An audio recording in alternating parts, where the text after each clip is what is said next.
नमस्कार दोस्तों, success story के पहले वीडियो में आपका स्वागत है। दोस्तों, क्या आपने कभी सोचा है कि कोई मोबाइल एप्लीकेशन आईपीएल जैसी बड़ी लीग का टाइटल स्पॉन्सर बन सकता है? हाँ दोस्तों, आपने सही सोचा, मैं ड्रीम 11 एप्लीकेशन की बात कर रहा हूँ। आजकल बहुत सारे लोग ये एप्लीकेशन का इस्तेमाल करते हैं और कुछ लोग इससे पैसा भी कमाते हैं। पर दोस्तों, आपने कभी सोचा है कि ये एप्लीकेशन इतनी सक्सेस कैसे हुई? तो आज हम जानेंगे ड्रीम 11 एप्लीकेशन के पीछे की प्रेरणात्मक सक्सेस स्टोरी। अगर आप कुछ अलग करने की सोच रखते हैं, तो आप अपने जीवन में सक्सेस चाहते हैं, तो ये वीडियो अंत तक जरूर देखिए। ये कहानी ड्रीम 11 एप्लीकेशन बनाने वाले हर्ष जैन और उनके दोस्त भावित शेठ की है। ड्रीम 11 ऐप की शुरुआत 2008 में हुई थी। ताज्जुब की बात है कि हर्ष जैन के पिताजी आनंद जैन करोड़पति हैं और उनकी कंपनी ने 2020 में 120 करोड़ रुपए से अधिक का रेवेन्यू प्राप्त किया था। फिर भी हर्ष जैन अपने पिता से बिना पैसे लिए अपने खुद की कंपनी खड़ी करना चाहते थे।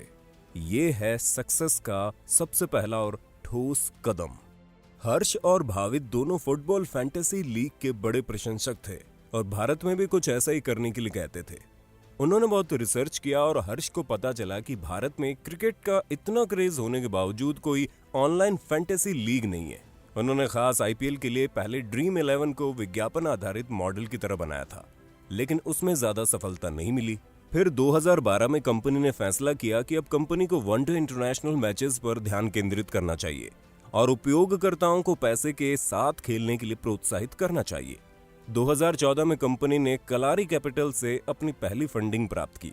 तभी से कंपनी अधिक पैसे और अधिक खर्च करने वाली शक्ति के साथ सबके ध्यान में आने लगी।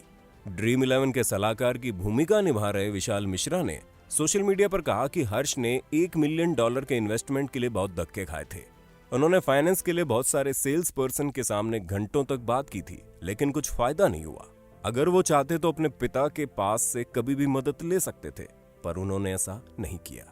वो बताते हैं कि मैं ड्रीम 11 को अपनी पहचान बनाना चाहता हूँ और इसीलिए मैं किसी को भी ये नहीं बताता हूँ कि मैं आनंद जैन का बेटा हूँ।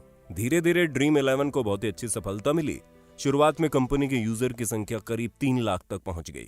जानकर आश्चर्य होगा कि आज कंपनी के 8 करोड़ से भी ज्यादा यूजर है। ड्रीम 11 को शुरू हुए सिर्फ 6 साल हुए हैं और आज वो कामयाबी की बुलंदी को छू रही है। ड्रीम 11 एकमात्र भारतीय स्पोर्ट्स फैंटेसी कंपनी है जिसका मूल्य 100 करोड़ से भी ज्यादा है। पिछले 6 सालों में ड्रीम 11 के उपयोगकर्ता लगभग 800 गुना तक बढ़ गए। का अंदाजा इससे लगता है कि 2014 में 1 लाख उपयोगकर्ता थे और अब 8 करोड़ से भी ज्यादा है। इकोनॉमिक टाइम्स के मुताबिक ड्रीम 11 को 2018 में 230 करोड़ रुपए का रेवेन्यू मिला था, जबकि 2019 में 800 करोड़ था। इससे पता लगता है कि कंपनी कितनी तेजी से तरक्की कर रही है। ऐसा नहीं है कि हर्ष जैन और भावित शेठ को ये सफलता आसानी से मिल गई थी और उन्हें तकलीफें न झेलनी पड़ी हो, क्योंकि फैंटेसी प्लेटफॉर्म पर राज करने से पहले इसे बाजार में संघर्ष करना पड़ता था। जैसे कि 2017 में इस ऐप को खिलाड़ियों ने ऑनलाइन पर जुआ खेलने वाली ऐप समझकर इसका विरोध भी किया था, लेकिन भारतीय उच्च न्यायालय ने कहा कि ये खिलाड़ी के विश्लेषण कौशल पर परिणाम को निर्धारित करता है और इसमें उपयोगकर्ताओं को खिलाड़ी के रूप, पिच और पिछले प्रदर्शन विभिन्न चीजों के आधार पर निर्णय पर लेना होता है। तो ये कानूनी है और इसे रोका नहीं जाएगा और ये एप्लीकेशन को कानूनी दर्जा दिया गया। पर आज भी कुछ भारतीय राज्यों जैसे असम, ओडिशा और तेलंगाना में फैंटेसी स्पोर्ट्स की अनुमति नहीं मिली है। यह ऐप गूगल प्ले स्टोर पर उपलब्ध नहीं है, क्योंकि गूगल अपने प्लेटफॉर्म पर कैश ट्रांजैक्शन वाली ऐप को अलाउ नहीं करता। इसलिए आपको यह ऐप कंपनी की ऑफिशियल वेबसाइट से डाउनलोड करनी होगी। ड्रीम 11 को ब्रांड एम्बेसडर से कितना फायदा हुआ? क्रिकेटर और भारत के पूर्व कप्तान महेंद्र सिंह धोनी ड्रीम 11 के ब्रांड एम्बेसडर है।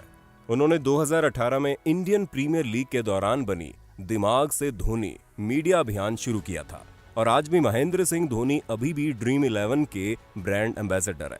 एमएस धोनी को ब्रांड एम्बेसडर बनाने के बाद ड्रीम 11 और तेजी से लोगों तक पहुंची। धोनी का अभियान बनो दिमाग से धोनी 2018 में काफी सुपर हिट रहा था।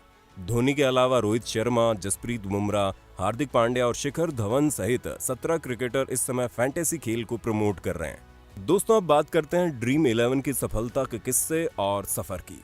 2017 में क्रिकेट, फुटबॉल और बास्केटबॉल के भीतर 3 लीगों के साथ भागीदारी की और Dream 11 Hero Caribbean Premier League, Hero Indian Super League और नेशनल बास्केटबॉल एसोसिएशन के लिए ऑफिशियल फैंटेसी पार्टनर बने।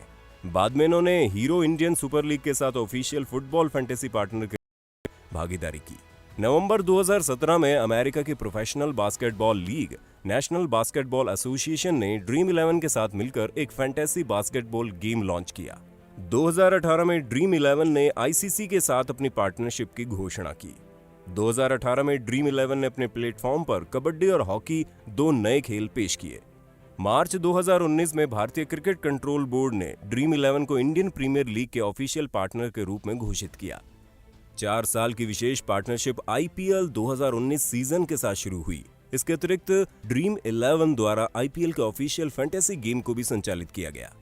आज कंपनी 780 करोड़ रुपए हर साल कमाती है और हाल ही में ड्रीम 11 ने 2020, 2021 और 2022 के लिए 222 करोड़ रुपए में आईपीएल के टाइटल स्पॉन्सरशिप के लिए करार किया है। दोस्तों, ये थी एक प्रेरणात्मक सक्सेस स्टोरी। छोटी सी एप्लीकेशन की 0 से लेकर 780 करोड़ कमाने की। आपने इस स्टोरी से क्या सीखा, हमें कमेंट करके जरूर बताइए। और हाँ दोस्तों, अगर आप ऐसी ही इंस्पायरिंग सक्सेस स्टोरी देखना चाहते हैं तो चैनल को सब्सक्राइब कीजिए और वीडियो को अपने दोस्त और परिवार के साथ शेयर भी कीजिए। मैं चलता हूँ एक और सक्सेस स्टोरी के साथ। तब तक के लिए जय हिंद, वंदे मातरम।